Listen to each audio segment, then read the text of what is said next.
Alright, tonight on the Mandarin Report, we've got a very, very special guest. A man who basically changed the world as we know it. He started off as a local lifesaver at San Francisco pool. He rose to the top from there.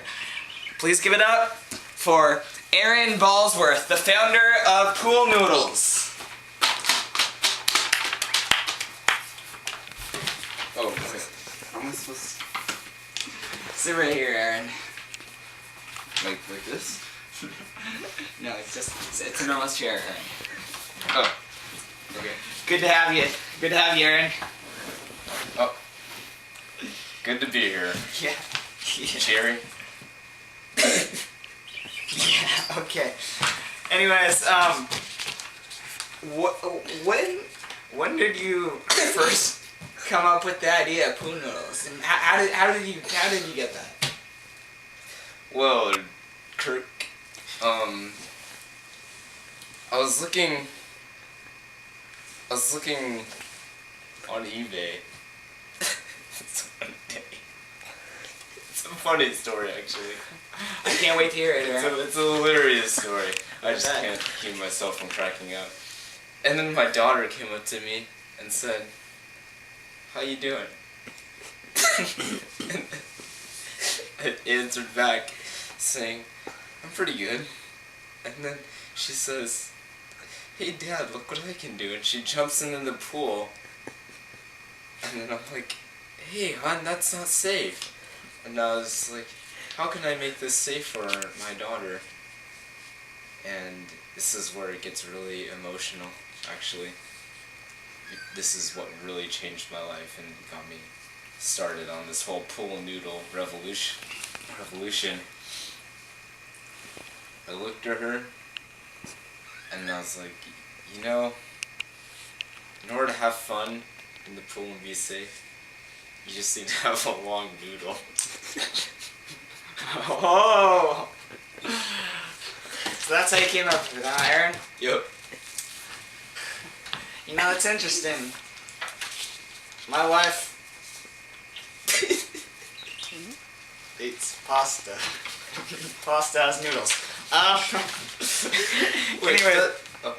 Anyways, it says here that the first noodle you only allowed for it to be produced in the color blue. Why was this? Well, you see, back in the 18th century, when I was just about 52. Don't hold back, Aaron. It's a really funny story. I'm sorry. It's so sad. Oh. Okay. Did you want me to ask another question? No, it's okay. It's okay. I can do this. Okay. So, yes. It was about the time when TVs just came out. And at the time, everything in TV was only coming in the color blue. So, I remember that. Yeah, it was interesting. For some reason, they could only get color blue on their TV sets. So, I wanted to advertise my product, my amazing product, you know? Yeah. So, in order to get more popularity and get more recognition, I decided to make all the pool noodles blue. So when people watch TV... Go on.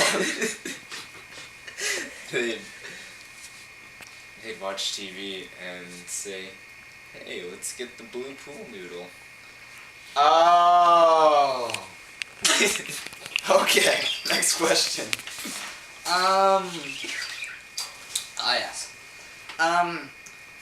I read that when Pool Noodles first came out. I'm sorry.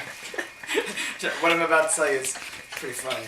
I read that when they first came out, there were a number of children who were killed by them. How how did all this negative press? How did that affect you? You think it's funny, Aaron? You think it's funny that children are dying? Story. No, I'm crying. Okay. What was the question? I said when it first came out, a number of children were actually killed by the product, and obviously you got a lot of negative press about the matter. And I was just wondering how badly, how this influenced your, how this affected you. So when Did you keep making the product that killed children? okay, well, Did you alter it at all? after the first disaster, which totaled about 1 million deaths worldwide. It's a lot of deaths. Yep. How much time we got left, Barry? 20 hours. Oh. You got plenty of time, Aaron. Alright. So, after that first disaster, we thought, you know what? Maybe this wasn't such a good idea. That was. I guess that too. That was 1 week ago. It seems to me that that was not 1 week ago, Aaron, but that was in the 18th century, like you said earlier. When they first came out, right? Oh, yeah. When they first came out, Yes. that's when it happened, right? Yes, correct. And then we all went back to the office. We had a meeting. Sorry, this is tough. Okay, so we had a meeting. And I looked everyone in the eye and said, hey, we need to figure this out. Because we can't keep killing him. You're a good man, Aaron. Yes. So that's how you figured it out, huh? Yep, I said that, and then that's all I needed to do, and the magic worked itself. After that, all the shipments we had, each one was safe. We heard of no other future injuries or deaths or anything. Can I tell you something, Aaron? Yes. It takes a lot of courage to do what you did. You, despite all the negativity that was going on, you faced it like a real man and overcame it. And I just gotta give you a pat on the back for that. But anyways, looks like that's all the time we have for today. Give it up for Aaron. Aaron, give it up for Aaron.